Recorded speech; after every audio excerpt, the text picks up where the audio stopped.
Being human in the Superhuman framework is all about, and again, I asked you to jot words down so that you would see patterns. And when you see patterns, you'll realize what I meant by their bricks that layer on top of each other. But being human in the Superhuman framework is about authenticity, it's about vulnerability, and it's about embracing our true selves. You've heard us talk about being a whole ass human previously on this podcast. It's about honesty, interesting, showing our strengths and our weaknesses and connecting deeply with other humans who they realize they may have strengths and weaknesses, either same or different than us as well. Authenticity and vulnerability, by the way, of being human help us build deep, meaningful connections, and they foster supportive communities. That community could be your family. That community could be broader than that. That community could be that you have 500,000 followers or 1 million followers. But being human, your whole ass self, authentic and vulnerable with your strengths and weaknesses is what unlocks that superpower. Welcome back to Beyond Your Default. I'm your host, Liz Moorhead. As always, I am joined by the one, the only, the man, the myth, the legend, George B. Thomas, who is already jamming out on the mic to some invisible music. Yeah, I'm super excited. The fact that we're going to give birth to something that I pseudo tried to create but has been behind locked doors for multiple years. And now we're bringing it to light. We're going to talk about it. I know this is the beginning of something for this. And so I'm super excited to have this conversation. And also the other side of this is I've wanted to create this and get it out because I think it's a thing that will help the humans on this journey of a life beyond their default in like micro milestones. I don't even know if those two words are supposed to go together, but I'm going to call them micro milestones in one's life. I love that. Well, before we dig into it, first, what was your low light and highlight from the weekend? Let's just say the low light is I didn't get much work done, although the highlight is I didn't get much work done because the highlight was it's Father's Day. I mean, come on. It's funny what happened in this situation because I kept getting asked, what do you want to do? What do you want to do? What do you want to do? And I kept saying, I don't know. And so when the rubber had to meet the road, I got asked, what do you want to do? To which I asked myself, what would the family want to do? And so I said, hey, why don't we go to Dave & Buster's and play games and eat some food? And so for Father's Day, we went to Dave & Buster's and we ate some food and we played some games. Yeah, other than that, during the weekend, I also spent a copious amount of time in the pool. Not my pool, my friend's pool. I don't have a pool. I'm not that guy yet, but I will someday probably. And I love to swim. So there was like a lot of fish moments. There was a lot of playing video games. So all in all, the highlight was just spending time with family and friends and enjoying life. And again, which led to the low light of I didn't get much work done on the weekend. I'm not going to call that a low light. I think you're allowed to have a weekend every once in a while, and it's just every a weekend. now and then. Just every now and then. Every now and then. I'll start with my low light. So you know that old saying, there's no such thing as bad pizza? Incorrect. Until it's moldy. Well, okay, so it wasn't rotten. It was pizza that could not decide what kind of pizza it was. It was neither thin crust or normal crust. I was offended. I had bad pizza this weekend. Wow. Like, I was morally offended. It's kind of hard to do. I know. And the worst part was it was in New Haven, which is a town known for its pizza. So maybe I just caught the chef on a bad day. Maybe this pizza pie maker had just gotten dumped and he was taking all of his aggression and sadness out on a poor pile of dough. All I have to say is I'm not going to name names. I'm not going to name where it happened, but it hurt my soul. So if anybody's listening that's in New Haven, just be careful. Be careful out there, man. It's wild. It's wild. So the highlight, you and I talked last week about how the newsletter that I write for Beyond Your Default, beyondyourdefault.com/newsletter, has undergone some radical shifts. I'm getting more clear about my writing. I'm getting more aggressive about the message. And I've also started publishing it as videos on TikTok, and I'm doing a lot of different things. And within an hour yesterday, as I was driving back to Maryland from New Haven, I got 3 different messages. First, from a friend of mine via text that said, every email you send is a personal attack. Please don't stop.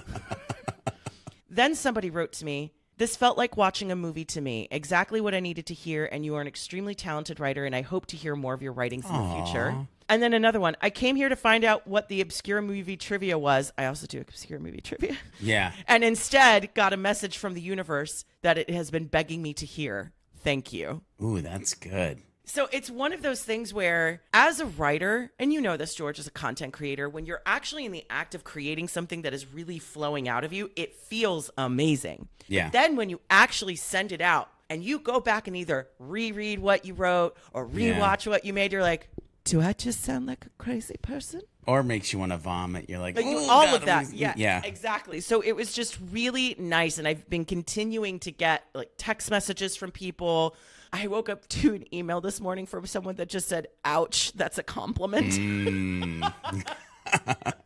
So love it. I'm going to take that as my highlight because it has been an immensely rewarding thing to be able to write that newsletter each week. Sometimes multiple times a week if I'm feeling extra spicy. But I would like to put that out there as a testament to you have to do things that are raw and completely scare you in order to make an impact. So here's what I love about that, Liz, is that for years and years and years, I've always had this saying that I've talked to people. I said, listen, God is going to shape you with hammers and chisels and saws, not tissue paper and toilet paper. And the fact that you and I can be one of the hammers, the chisels, or the saws that God is using to like impact these people's lives. It like, this is the purpose or one of the purposes that I was like, I want to put this into the world. I want to make sure that we're doing this thing so people do have those like, ouch, that's a compliment moment in their lives, because that's when growth happens. Like that's when the seed gets germinated and now it just needs water and sunshine and a little bit of life's manure to give it just like, oof. Life's manure. Yeah. Listen, think about that, right? If you think about how you garden, you needed to have sunshine. You needed to have rain, and you got to add a little compost to it. Life will give you the compost, trust me. But it's what you can grow out of that is the magic part of what we're doing. So I'm super excited to hear all of those things. Yes, I am excited. But you know what I'm mostly excited about? To get to this framework that you've been teasing. But I want to set the stage a little bit for our listeners because over the past, if you can believe it, 41 episodes, George. This is our 42nd episode. I love it. I know. We've excavated deeply personal topics that make up what it means to have the human experience. Relationships, fear, forgiveness, anger, morning routines, self-care, which I know is now your favorite. It is. Still, yeah. I know. Yeah. You're here. Welcome I'm to here. the Self-Care Club. I'm here Stillness, our perception of time. I could go on. But this week we're going to zoom out because I want our listeners right now to think about your life that you're building like you're building a home.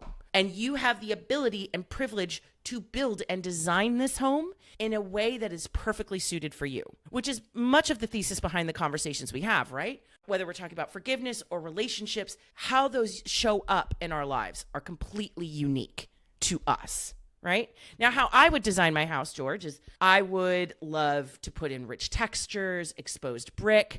I love cozy nooks and deep dark colors and kind of intense and eclectic artwork. But you might prefer, well, actually, maybe you might not specifically, but a girlfriend of mine. Yeah, like I can tell you that it's going to be, babe, do you like that? Sweet. That's how it's decorated. Mine is real easy. Just, babe, if that's what you like and I have a place to sit down, we're good. That's so fun. My friend, she would be totally different from mine as well, although very specific. She wants her home to look like it fell out of a Nancy Meyers 1990s rom-com movie. Maybe if you're listening to this, you're more modern, you're more minimalist. It doesn't really matter. The reality is that we all work to define what our beyond your default home looks like for ourselves through our unique approaches to relationships, our dreams, how we navigate our emotions, all that good stuff. But we need to remember that all strong houses, no matter how different they are, all possess many of the same foundational elements and attributes that make them safe, structural, and functional. A roof, strong walls, floors,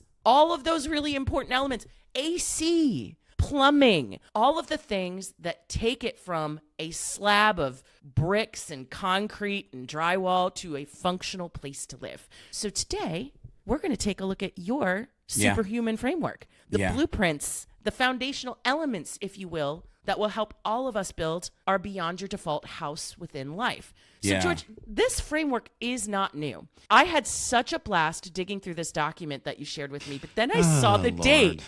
Yeah, you thought I wasn't. I was surprised you didn't delete this before it got to me. I was like, crap. Yeah. Did you see the first question? Sir, you wrote this on May 26th, 2020, not only 4 years ago, but during the height of the pandemic. Yeah. Where did this come from? Well, I mean, let's be honest, the state of the world at that time and the mindset of humans was definitely like a precipice of like, oh, like humans need love and how can I deliver this to them? The other thing too, if I rewind a little bit, like for all the years that I've been doing, I think 2014 is when I'll like put the flag in the ground that I started creating HubSpot specific tutorials. And at the end of each of my videos, or because I did more than just tutorial videos, but at the end of the videos, I would end with, and don't forget to be a happy, helpful, humble human. And I was reminding the community how I wanted them to show up. But a little hidden secret is, and maybe more importantly, is that on a daily, if not multiple times a day when I was releasing these videos, I was reminding myself how I wanted to show up. I wanted to show up as a happy, helpful, humble human. And here's the thing. Every one of those words comes from something that historically happened to me, right? So like when we think about humble, you can go back and listen to the episode where I talk about my motorcycle accident because I allowed ego to get in the way. When you talk about being human, you can go back to the thing that I was like immediately drawn into HubSpot because of being a recovering youth pastor, because of working at a bar, because of this life that I've had and understanding humans at different levels and layers of life, financially, spiritually, emotionally, just seeing the broad spectrum and realizing, man, it is really about being human and showing up as our authentic self. And then helpful, I mean, in my core, it's like, it's about servanthood. Happy, like I'm a happy-go-lucky guy. Like I've been blessed with that in my life. So then I realized in 2020 and watching everything that was going around me that there was probably ways that I could impact how I showed up past happy, helpful, humble human. And so during the pandemic, by the way, Liz, is when I lost 79 pounds. Everybody else was talking about gaining like the freshman 15 again when this was happening. I lost 79 pounds because I was also focused on the healthy word. So it came into play and I was eating healthy. I was walking 3 times a day. Like I just was in this mode. And so all of a sudden it was happy, helpful, humble human, but healthy human. And I didn't change the outros to my videos, by the way. I didn't add that word in there. It was still happy, helpful, humble human. But I personally was focused on healthy. And then I started to think about how this was becoming like, wow, this is basically like a holistic way of thinking or living. And I'm like, well, shoot, I should probably add that word in because we should be looking at like everything across the board and having a holistic view of what's going on in our life. And so I started to think about, okay, well, what other ways could I make my life better if I had these levers or buttons or things that I could start to pay attention to? And what historically has been in my life that I can either tweak for the better or pay attention to when it's like noise or nonsense and actually use it for good versus evil. And that's when hungry, and by the way, I'm not talking about like, eat some food hungry, like you got to have a fire in your belly. Like, let's hustle. Let's have some work ethic, that kind of hungry. But hustle in obviously a balanced way, which we've talked about that on this podcast as well. But, you know, I've always had this like, I want to do something. I want to be something. I'm not like, let's go. And so hungry and then humorous because, I mean, listen, I was a class clown and that's why my math teacher told me I never amount to anything. And that's been the fire in my belly to actually give me that hustle. And then honest. You know, I've always been taught it's like, hey, you show up as an honest human. And then I would say the last one, which we touch here and there on this podcast, but we're try not to make it overly too abundant. So it's like a light spread of butter or peanut butter, whichever you like best, is the holiness, right? Or the spiritual or religious side of these conversations. So literally it became this like level up for who I am and who I want to show up as. And again, we've talked about this different elements of this, which, by the way, as we were digging into this superhuman framework, I'm like, ooh, we need to do episodes on this, and this. Like, just listeners know that there's some future episodes coming out of this. But all these ages put together from my past and who I am and how I wanted to show up and the things that I knew I wanted to get better at, we basically came up with 10 elements, all starting with H, to be this superhuman framework that we can pay attention to and roll with as we move forward in life. Wow. That's the background story. Right. So when I was in the pandemic, I just spent a lot of time watching The Godfather on repeat. I didn't make a superhuman framework, but that's fine. It's fine. Well, fine. But the thing, I made it, but it never got launched. So, but well, it's getting launched today. That's why we're here. So, George, before we go into each one, I do want to ask you a quick question. At a high level, how did you choose each of these to be the pillars of the superhuman framework? And what is a result of them and how they all work together? Yeah. And again, kind of going back to my intro answer, I picked them in the fact that they were probably one of three things. One, something that historically I had in me, but knew that I wanted to grow to be better. By the way, based off of something that I heard on the internet that I pseudo didn't agree with. I don't think I've ever shared this, by the way, but I heard Gary Vee talking about doubling down on what you're good at and forgetting about what you're not good at, ignoring it almost. And I think he's even changed his tune on this over the past years. But I was like, nah, I don't necessarily agree with that. So I actually want to get better at what I'm good at, and I want to get better at my weak points too. I don't want to have a right arm that has a massive bicep, and then my left arm looks like it's like a stick. Why would I do that? So I want to grow everything. And so there are things that were in me that I knew I wanted to grow, or there were things that I wanted to input into me that weren't there, but I wanted to have along the way. And then there were just some other things that I knew fundamentally it was and this would just make you a better human. And you can literally correlate those to the honesty, the holiness, the healthy, those three. I don't care who you are. Those three could just be a layer. But here's the thing. They all do kind of stack on each other. So think about you're building a wall. I mean, obviously it's called a framework, but you're building this wall of if you think about them, right? One begets the other. So if you're hungry and you've got some hustle, you're going to be able to build something. And while you're building something, you're going to be helping others. And when you're helping others, that's going to make you happy, and that's going to make them happy.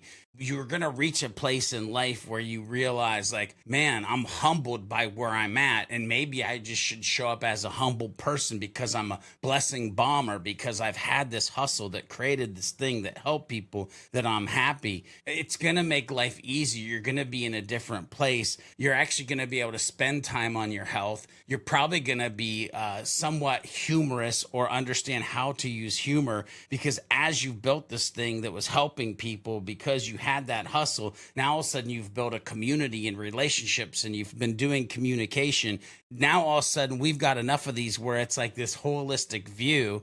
By the way, you've probably been showing up as a human the whole entire time. Otherwise you haven't gotten this far. I don't need to go the rest of the way, but you see how they kind of just build on each other to become this really firm framework. And by the way, this is going to impact the later question that I know, because I peeked that you're going to ask me. When you grow in one, it's hard not to have grown in another. That's how these work together. For instance, if I do something that I'm I'm going to grow my spirituality or religion side, most likely it's going to impact one or two of the other things that are inside of this framework. And so you don't have to get discouraged and like, oh crap, now I've got 10 things that, no. It's like when you pull one lever, you're like bringing 2 or 3 things up to the next level with it. So that's why this was kind of picked and how they work together. So hopefully people find value in that. Well, let's dig in. Let's start with happiness. Let's talk to me about it. And again, these are all kind of based on the framework. So when we think about happiness pertaining to the Superhuman framework, it's about finding joy. And by the way, get your notepad, your pen, your iPad out, because again, I want you to mark these words down that impact your brain. But Superhuman framework around happiness is about finding joy, gratitude, and a positive outlook on life. And it means approaching both the micro and macro moments. So again, the color of the leaves, the feel of the breeze, watching your dog run and play in the park, or the macro moments of life where it's bought a new car, bought a new house, your daughter got married, whatever it is for you, but then sharing the positivity of those moments with others along the way. And when you can focus on happiness, it helps create a positive mindset that drives personal and professional growth along the way. And by embracing things like joy, we can better handle stress, which, by the way, many of us can use something that helps against stress. That's the joy in one's life.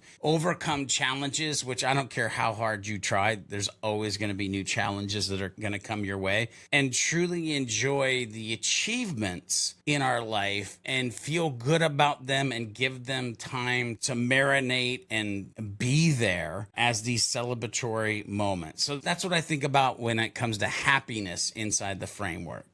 How hard do you struggle with that, George? This one's relatively easy for me. Like, I just feel like I find great joy in life itself. Like, here's how micro I've gotten about this. I woke up today. All right. That's my immediate thinking, right? Or like, I have running water. All right. I have money to like pay rent this month. All right. I employ my children. I employ my wife. I have several businesses. I get to do multiple content. Like, I have so many things to be happy about. But trust me, I have moments where I get in my own head and I start to worry and I start to fret. And then usually I circle back around and be like, dude, you dumb. Why? Why did you do that? If I had to give this like 100%, I'd say 75% I'm good with like just being happy, showing up as happy, understanding joy. And maybe 25% of the time I battle with the demons in my own brain being my like worst enemy, but I try to keep them at bay. All right, let's head into Hungry Hustle. And this felt like a way back machine one for me because this is one of our first episodes we talked about hustle, but take us through it. Again, all of this is kind of in the framework, right? So being hungry or embodying this hustle, that hungry, that fire in your belly in the Superhuman framework, it's all about maintaining what I'll call a relentless yet balanced, there's a key there, pursuit of growth and improvement in one's life, personal and professional. It involves what I would say, by the way, when I think of hustle, I literally go to the words strong work ethic. Like, that's what I'm talking about. And a continuous desire to learn more and out of that, achieve more. This element of the Superhuman framework, it highlights the importance of ambition, maybe a word that you might want to jot down, and perseverance, which, by the way, perseverance is such a core piece of trying to get from here to there. Perseverance is such a core piece. Like Liz was talking about designing a room. If you're trying to design your life, you've got to persevere, because sometimes when you're constructing things, the electrician wires the house wrong. The drain gets put in the wrong place. So you have to have that perseverance in reaching what will eventually be our full potential. And I think this hungry/hustle, it encourages ongoing learning and resilience, perseverance, resilience, ambition, which are key traits for facing life's challenges and moving past what this entire podcast is about, and that is beyond your default state. So that the hungry, the fire is probably why you actually ended up listening to this podcast anyway, and why you're on the journey before you knew it was a journey beyond your default. Quick question for you, though. Just again, this is something where hit the archives. We did an incredible conversation about hustle, but I would love, George, for you to give our listeners at home a quick reminder of what hustle isn't, because sometimes this definition can get really corrupted. Yeah, it's not working your face off, not to steal somebody else's statement. It's not like grinding yourself into the ground. It's not, this like toxic culture. It's almost anything that you would search on the internet around entrepreneurial hustle mindset. Just go read that and be like, oh, that's not what we're talking about. Like, we literally lean more into the aggressive work ethic with a balanced life. Lean into that. So that's what I'll say as far as that goes.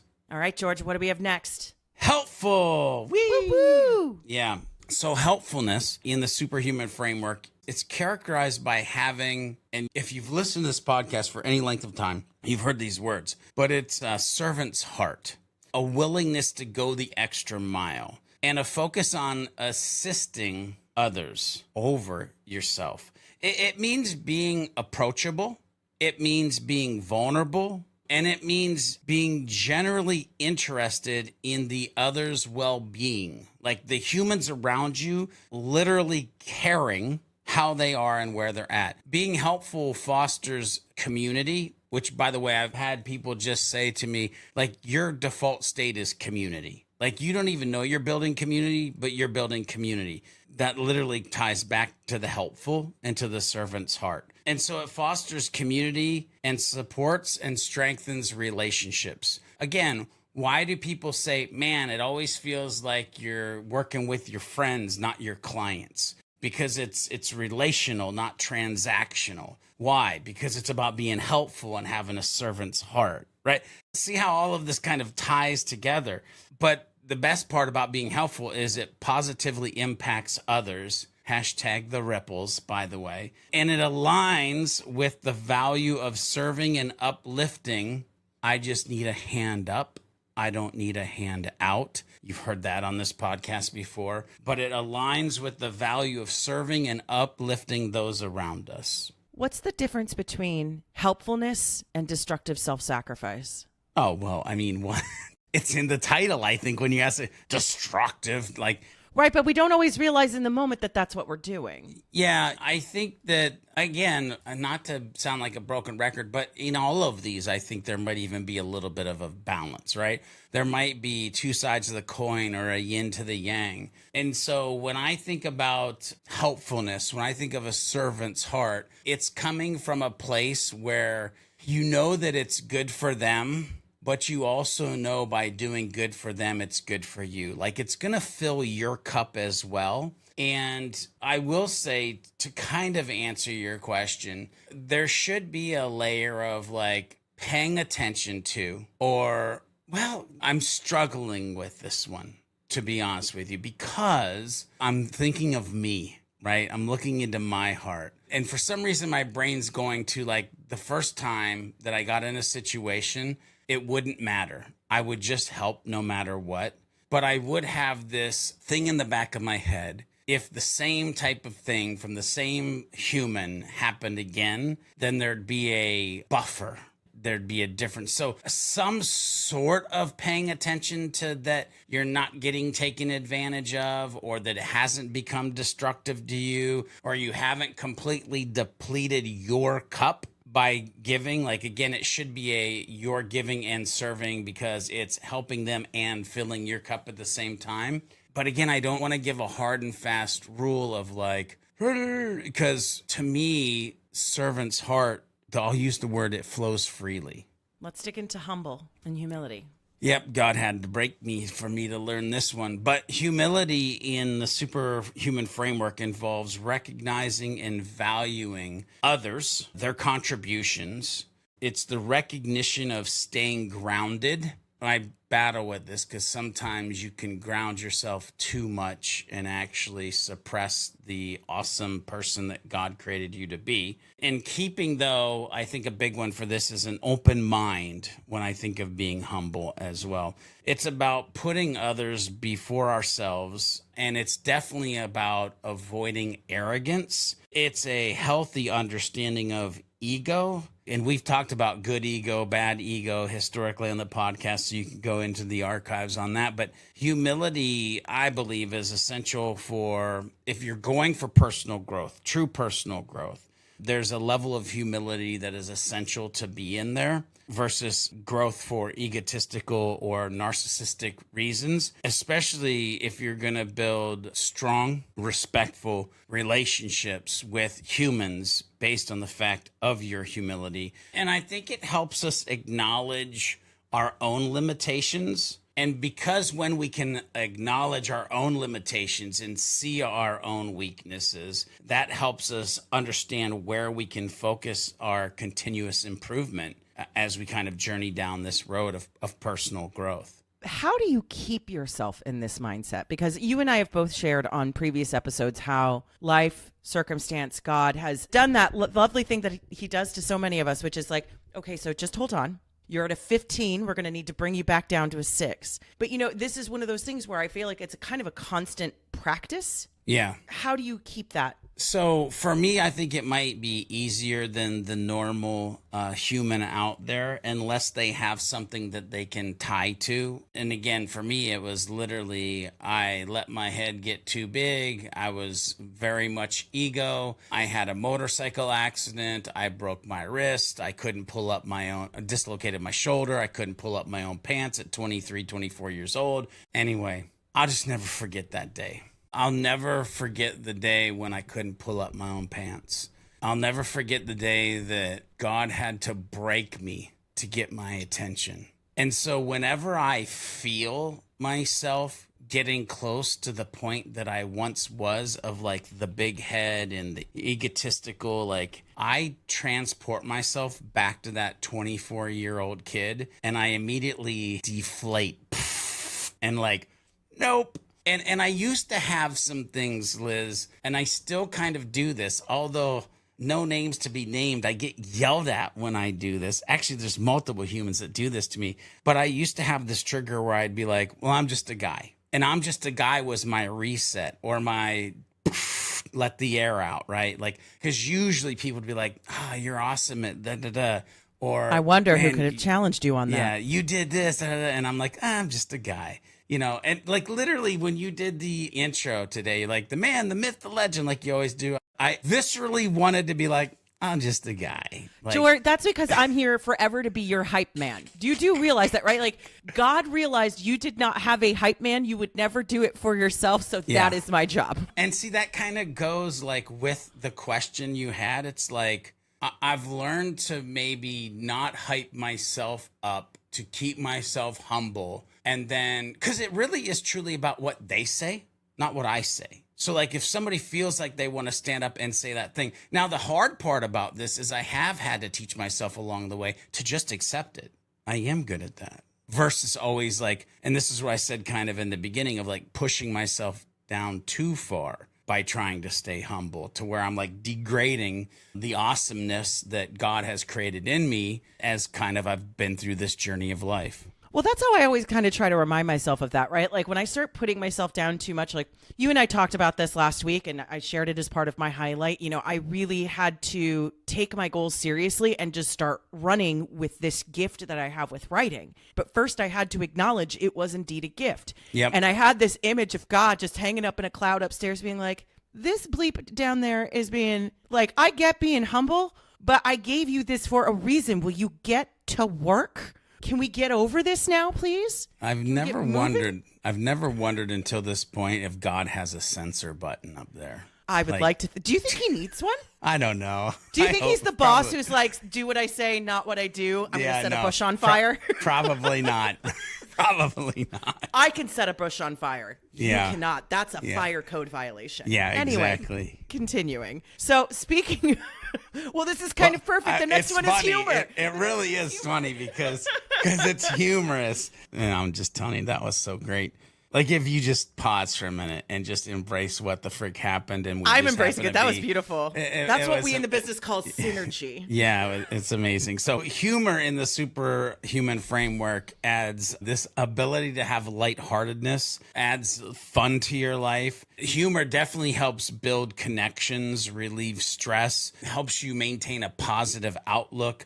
Humor can enhance social interactions that you have. It can provide relief during stressful times, which again, we know in life that's just going to happen. And it definitely fosters, and again, this word keeps coming up, this resilience, and creates for sure a positive atmosphere in both personal settings and professional settings. If it's used correctly. And again, we've done a whole podcast episode on humor and the power of it and sword and shield and all of that good. So you could definitely go listen to it. But it really is this idea of really closely connected to joy, like humor, lightheartedness, positive outlook, relief. Like with those things in a positive nature, it really leans into the joy of life because there's some humor and there's growth, and definitely a key piece.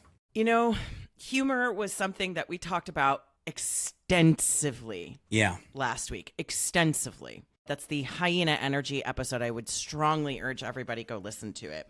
A good one. George, very similar to a question I asked earlier, specifically about humility. I'd be curious to know how you keep yourself in check. How do you make sure you're bringing up humor as a tool of connection rather than a weapon of derision or defense? My immediate gut reaction to that question is like, I don't know. Or I'm not sure if I do, but then I immediately like, yeah, I do. But I think it's I do because years ago I put a safeguard in of like, I refuse to do any type of humor that is deprecating to others. So usually the humor is around me, something I did stupid, or it's something that could be said that somebody wouldn't get offense to. Now, are there times that maybe I slip? Yes. Do I immediately feel that deep in my gut? Do I try to like make sure I'm like, ooh, sorry, that probably wasn't funny? Maybe not in the moment, but I'll definitely circle back around and do that. But for the most part, I've got a humor that is clean 95% of the time, not hurtful 95% of the time. And again, most times it's very much like in the moment, not over manufactured.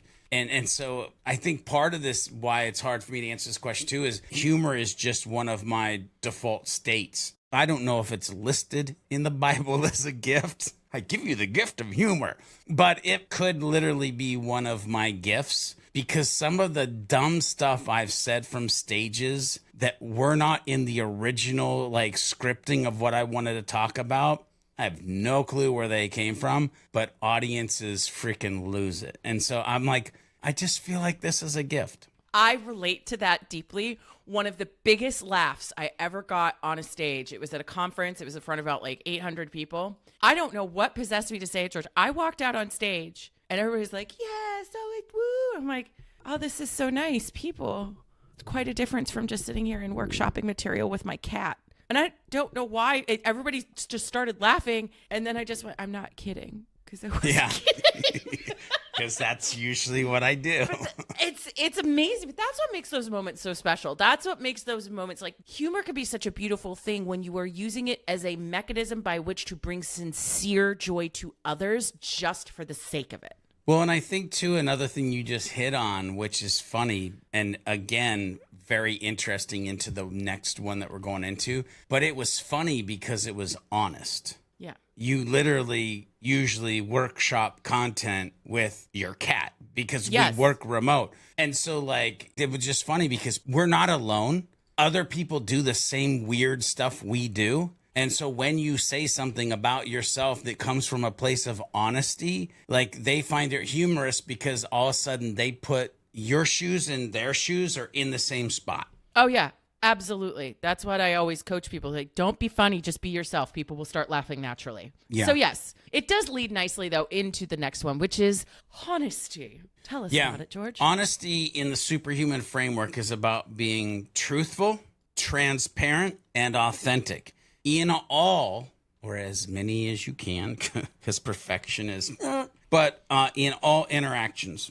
If you're honest, it builds trust. It builds integrity, and it builds trust and integrity in our relationships, which is the foundation, by the way, those relationships of trust and credibility on a macro stage or standpoint. Honesty makes sure clear communication happens, and it also promotes a culture, again, of transparency and accountability. And again, I want people to hopefully be jotting down words that hit or resonate with them from a standpoint of I've got that or I need more of that in my life. And so like for honest, things like truthful, transparent, authentic, accountability, credibility, communication, relationships, like those should be things that we're jotting down and thinking of inputs and outputs from this H of the Superhuman framework.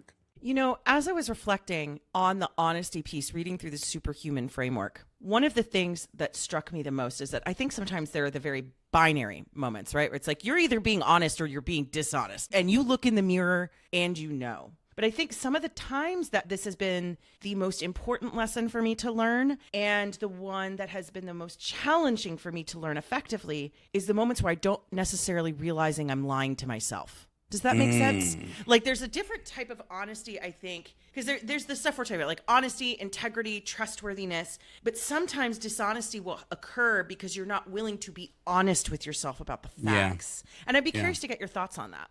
Oh, wow. Nothing like the deep end of the pool. You're welcome. Yeah. I'm sorry. You're just a guy. I should have played it easy. Yeah. I mean, that probably is the hardest human to be honest with is ourselves, because we have a skewed perspective of who we are, one, and what we can achieve, two. We are much greater than we think we are, and we are much better than we believe ourselves to be. And in this one, Liz, what I will say is I've talked about this historically on the podcast where it's like God eyes, or it could even just be like father eyes or mother eyes or best friend eyes, but a outside perspective to who you are, and like trying to interact as that person, almost like not like an out of body experience, but like out of mind experience where like you're almost like interviewing yourself. Because if we're just willing to run the one narrative that happens in an instant in our brain and not second guess it or not interview it or not try to rip it apart 3 different ways and then make a decision off of it, we very easily could have lied to ourselves. So I guess what I'm saying in this one is like, take time to diagnose what narratives you're having in your brain. Try to look at it from an outside perspective, which, by the way, may be actually getting an outside perspective or you trying to look at it from an outside perspective. I love it. Healthy, something I know you've had a recent dance with. Yeah, it was funny.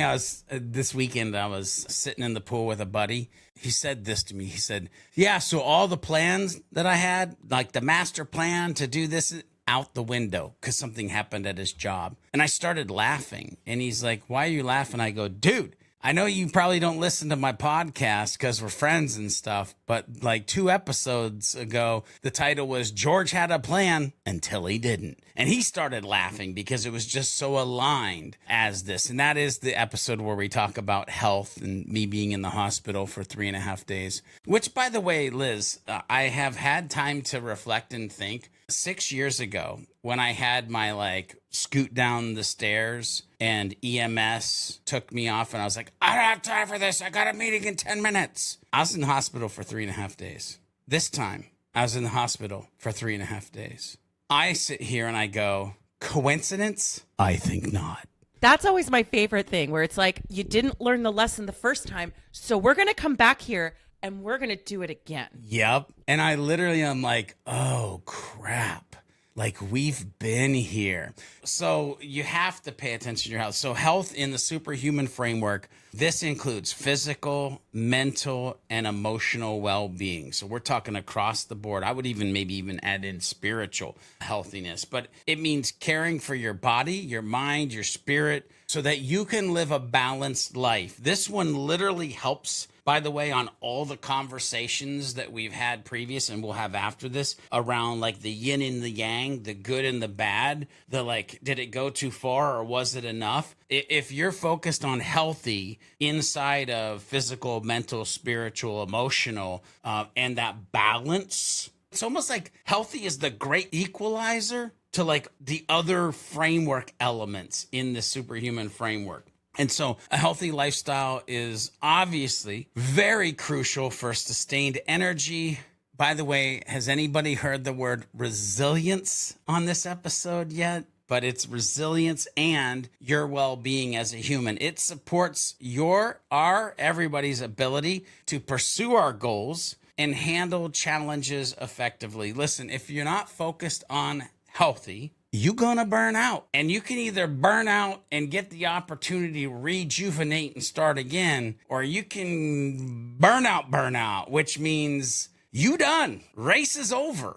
Do not pass go. Do not collect $200. This, honestly, for me, has been one that unfortunately I have put in the back seat or in the trunk or in the U-Haul of somebody else going to a different destination than I am. But it is something that I would definitely beg, plead, pray that myself and anybody listening to Beyond Your Default podcast would be like, health is like one of the top main pillar pieces to help drive the rest of these. Talk to me about holistic. Because this one, I looked at the other ones, I'm like, I get this. And this word, I was like, so I'm a writer. Of course I know what holistic means.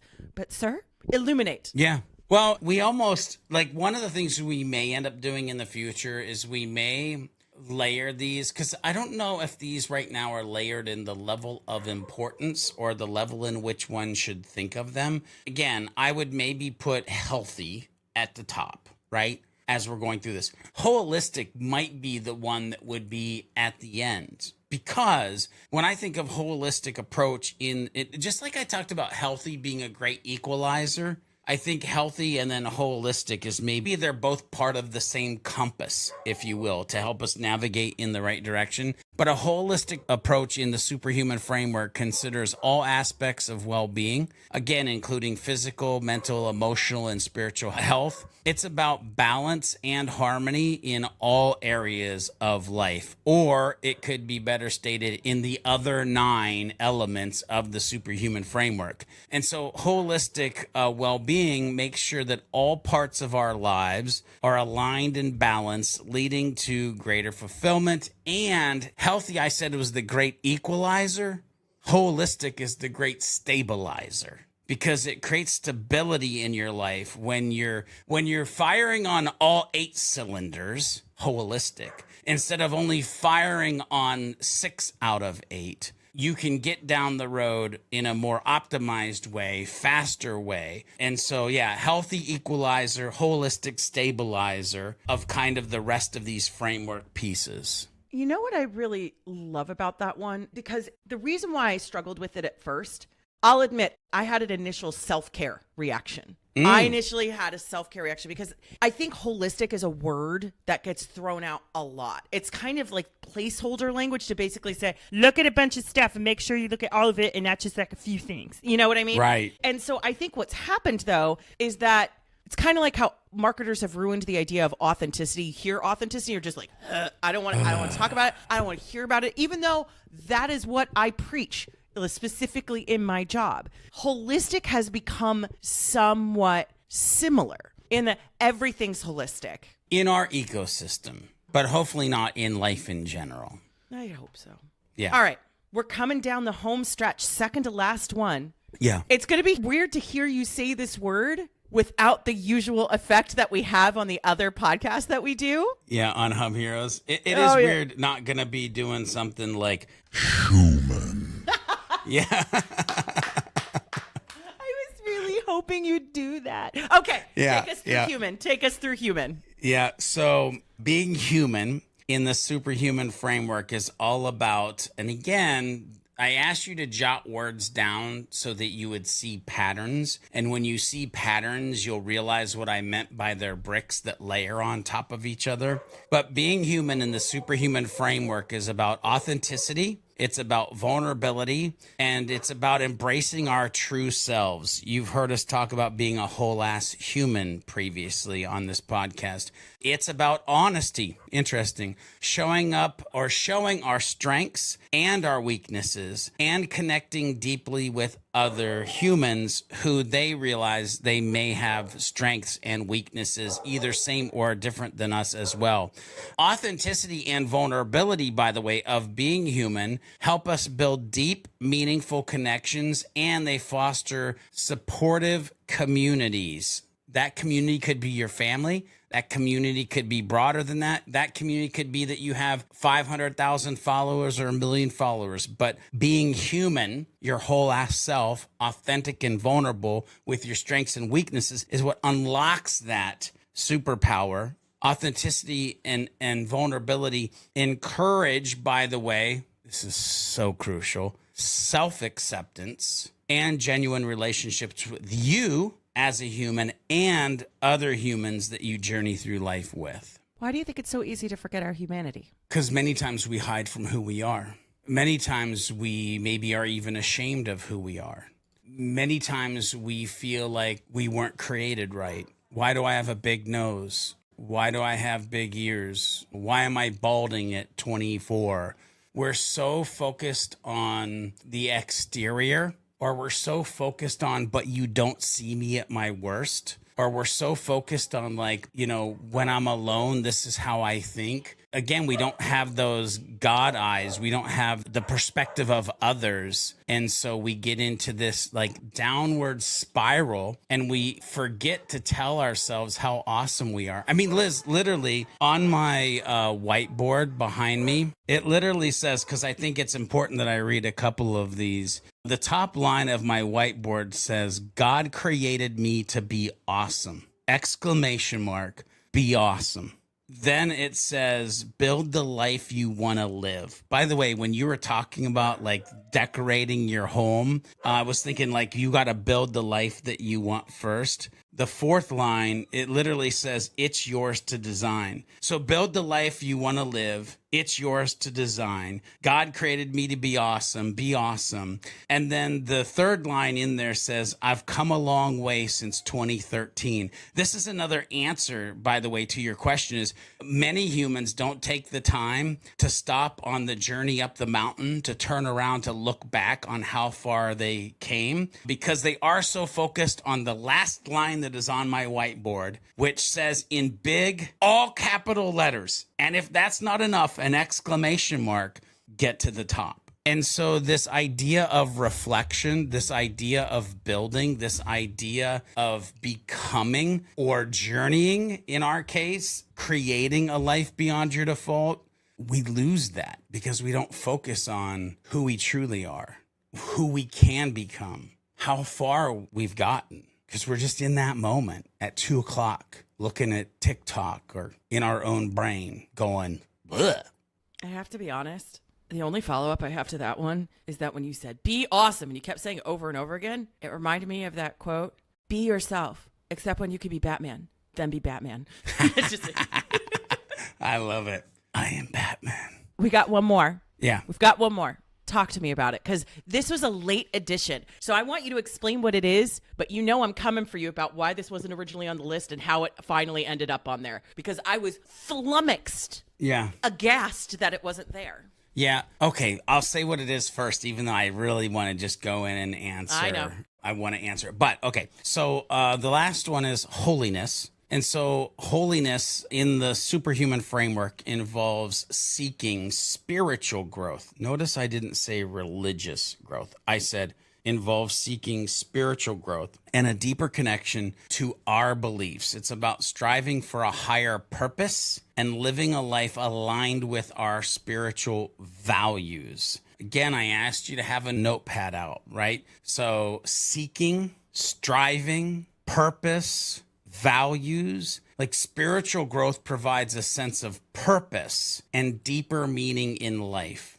For me, this goes right up there with helpfulness, because the servant's heart and the idea of purpose and purpose driven and meaning and helping, like they're almost hand in hand. But this piece right here also aligns with when you ask me about humor, because holiness guides our ethical behavior.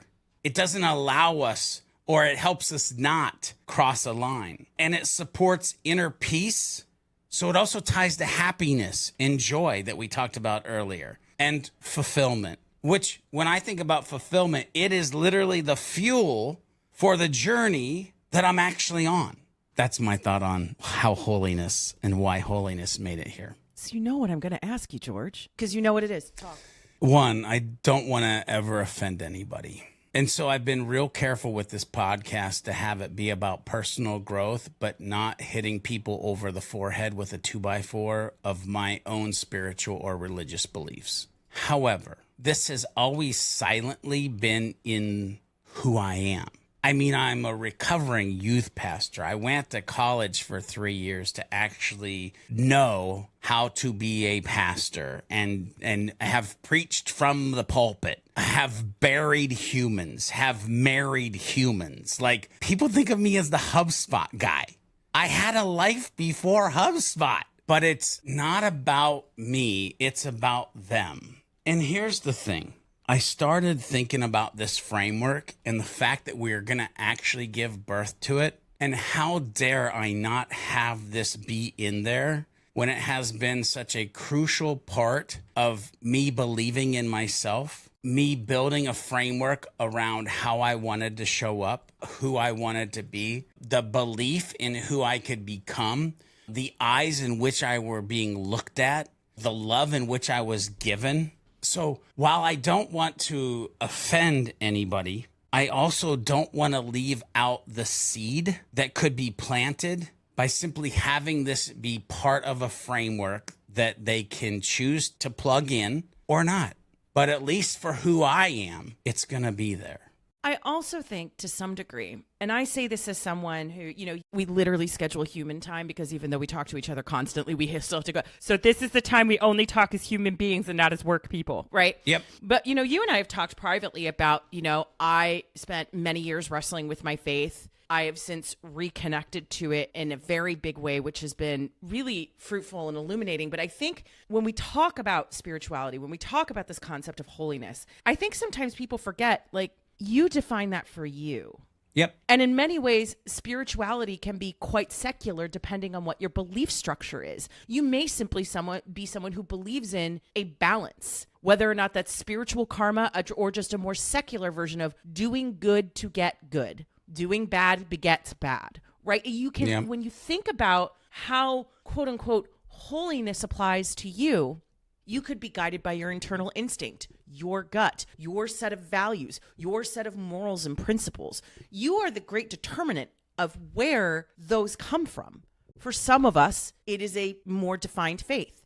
For some people, it is not a defined faith, but it is spiritual. And for some, it's neither of those things. And I think that is something we have definitely stepped away from in this podcast, but it made me glad to see it, because I think there is that nurturing of the soul component that is wrapped up in this. Yes. That I think people forget, and people are afraid to talk about, because they worry that if they open their mouths about it, they think, oh, someone's trying to preach to me and turn me Christian or whatever it is, right? And it's not about that. It's about how you define your soul, how you nourish it, how you guide it. What is that internal guidance system that you have? Yes, absolutely. And Liz, here's the thing too, because I've always had this mind, not always, earlier in life, I had this mindset that I formulated.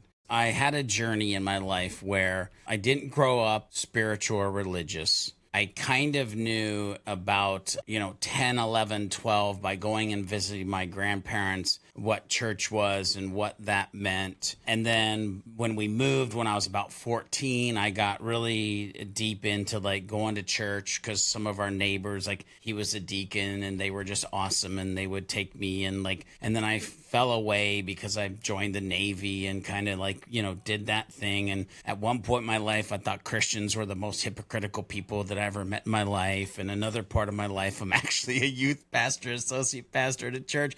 So I've just had this like hills and valleys relationship with it. And one of the things that I formulated out of that was this mindset of, I don't want to be the Christian that walks around with a 2x4. I'd rather be the type of Christian that walks around like Johnny Appleseed. And so Johnny Appleseed he puts these opportunities out into the world. And if they grow, they grow. And if they don't, they don't. And so holiness in this framework is my Johnny Appleseed moment. It's like, I'm going to plant the seed. And if it grows, and whatever it grows into is based on the human that's listening to it and the superhuman they're trying to become through the framework. We did it. We got through all of them. We got through 10. I'm going to admit, though, I'm sitting here feeling two things at the exact same time. Okay. I am feeling freaking excited. I am elated. I am inspired. This all makes sense to me. And I am also overwhelmed. Oh my gosh, where do I even begin? I have to build windows and doors and plumbing for my house all at the same time. And it's so much to keep track of and measure myself against every day. And I doubt I'm alone in listening to this. Like, I could imagine our listeners at home are like, this is great for people who have time. So I want to hear from you. What advice do you have for folks who want to take a first step today? Yeah. Toward embracing your superhuman beyond your default framework. Yeah. So first of all, Liz, feeling inspired, awesome. Overwhelmed, not surprised. Honestly, like both of those are completely understandable around a conversation like we just had. I mean, this isn't like a little framework. Like, it's not 4 steps to being like a good human. Like, this is a pretty comprehensive framework. 10 things. It's a lot. It's a lot. The superhuman beyond your default framework is a lot. But I think there's some key things to progress or will help the progression of the humans who are going through this. First, let me be real honest here. Real honest. Ladies and gentlemen, I'm still working on all of these myself. I didn't list these out because I've arrived. So know that there might not ever even be an arrival. It's just destinations, which, by the way, all of these 10 destinations are going to the same place. It's called beyond your default. That's where you're headed with any one of these 10 destinations. Number 2, usually I'm working on 1 or 2, maybe at most 3 of these at a time. I'm not working on all 10. Like, that's almost an impossibility. But here's one thing that I do understand, and I mentioned this earlier in the podcast. When I'm working on 1, I'm probably elevating 2, if not 3. So if I'm working on 1 or 2, I'm probably elevating 3, if not 5 or 6, because some of these are so tightly tied together in what they do in your brain and the output of who you are as a human. So focus on 1 or 2. I'm literally telling you what I usually do. Third thing that I will say about me, I'm not measuring myself daily, by the way, because what I don't want people to think about is like, oh my God, I got this 10-step framework and every day I got to do no. On many of these, it's not daily, but more like weekly or more like monthly. But for some of these, it might be even be quarterly or yearly. I ask myself this question: am I better at this? Insert, by the way, one of the superhuman framework elements this year than I was last year. By the way, if you want to line all of these 10 pieces up with next year's New Year's resolution or New Year's revelation or revolution that you're deciding to have, there's a whole article about it. You can go read it. We'll put it in the show notes. Not even for Beyond Your Default. It was something else we did. Then these might align with looking at that for the next year or the previous year. But now that I've talked about myself and what I do and think, Liz, I want to give some other advice to help you and the listeners to get started. So 1, start with self-reflection. This needs to be your superhuman framework, not mine, your superhuman framework. So you need to start with self-reflection and figure out of these 10, what are the ones that matter to you most? Take some time to reflect on which framework elements resonate most with you. Which areas do you feel that you need to work on first? And then when you figure that out, choose 1 or 2 elements to focus on initially. For example, you might start with happy and healthy. If you feel that those are the most immediate areas for improvement, then boom, it's those 2 and you roll with it. And when you feel like you've exhausted all efforts on those 2 for the moment, go pick another one or another 2 and just, again, you don't have to be working all of them at the same time. Key tip to this though, build a support system. Now, I don't talk about this a lot, Liz. I don't even know if we've ever brought it up during a podcast, but having a support system around this framework and around the heavy conversations we've had historically with this podcast is literally why we started to build out community.beyondyourdefault.com. I mean, it's on the website, but we just never really talk about it. And you can learn more by going to beyondyourdefault.com/community. And it's where we want to have these deeper conversations or have accountability partners. And by the way, that doesn't mean it would be Liz and I, but as people join the community, it would be other communities keeping each other accountable about the actual superhuman framework elements that they're working on. Anyway, build a support system. Again, engage with some type of community. This could be your church community. This could be your family community. Whoever you surround yourself with that is willing to encourage your growth, share your goals with them. Get them to help you focus on your personal development and the growth that you're trying to make here. Because this really comes down to like what you're seeking is accountability with this whole community piece. You need an accountability partner who can check in with you or you can check in with them regularly because this will help you stay motivated on the 1 or 2 that you're actually trying to achieve. The last thing I'll say here, as far as like getting started, please, by all that is holy, practice some self-compassion. Remember that this is a journey beyond your default. The podcast is not called Sprint. We've never talked about it as a sprint. It's not a sprint beyond your default. It's a journey beyond your default. So just love yourself a little bit. Like be kind to yourself. Remember that growth is a journey, not a destination. It's okay to have setbacks. Be kind and patient with yourself as you work towards your goals. If you're kind and patient, you're more likely to get up, dust yourself off, and keep on going. But most of all, give yourself the compassion to celebrate even the smallest of wins. Acknowledge and celebrate the progress. Remember when I talked about on my whiteboard, you've come a long way since 2013. Celebrate your progress and your wins, no matter how small. Each step forward on 1 or several of these framework elements is a victory.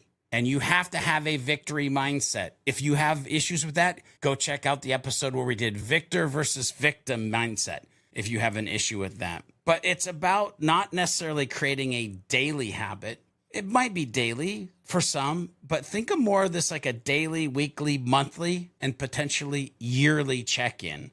Place each element of the framework where it needs to be for you.